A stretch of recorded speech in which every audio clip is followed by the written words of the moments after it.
Hi friends இன்னைக்கு நம்ம chicken shawarma செய்யலாம் வாங்க. முதல்ல சிக்கனை மேரினேட் பண்ணனும். கொஞ்சம் மஞ்சள், மிளகாய் தூள், உப்பு, எலுமிச்சை பழம் போட்டு கலந்து ஃப்ரீசர்ல 2 மணி நேரம் வைங்க.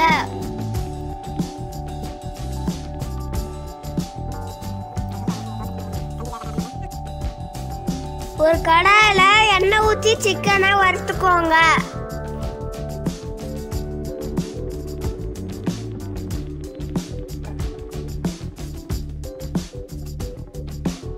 வறுத்த சிக்கனை சின்ன சின்ன துண்டுகளாக வெட்டி வச்சுக்கோங்க.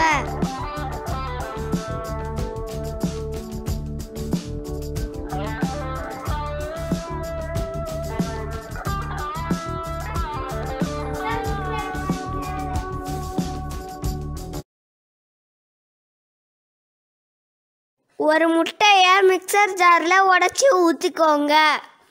1 டீஸ்பூன் பவுடர் சுகர் போடுங்க. 150 மில்லி எண்ணெயை முட்டையோட சேர்த்து கொஞ்சம் கொஞ்சமா அரைங்க. கெட்டியா ஆகிற வரைக்கும் அரைச்சிக்கோங்க.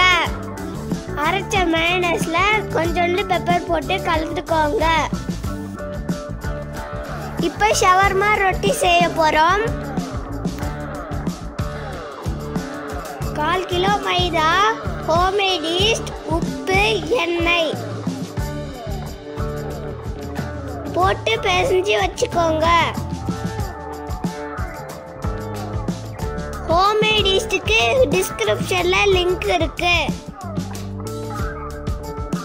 1 மணி நேரம் கழிச்சு பார்த்தா மாவு உப்பிட்டு இருக்கும்.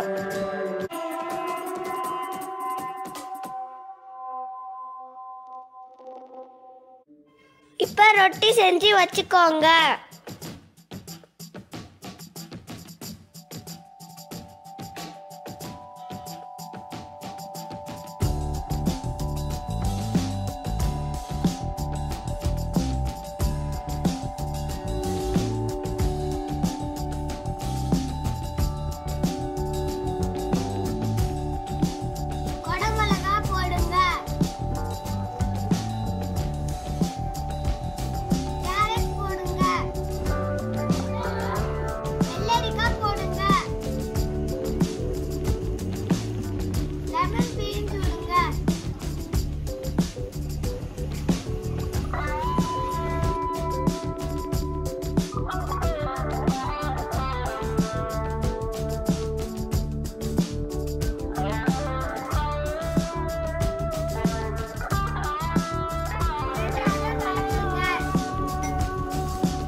ரொட்டில கொஞ்சோண்டு மயோனைஸ் போட்டு ஸ்ப்ரெட் பண்ணிடுங்க. கலந்து வச்ச காய்கறியும் சிக்கனையும் ரொட்டில போட்டு ரோல் பண்ணி வச்சுக்கோங்க.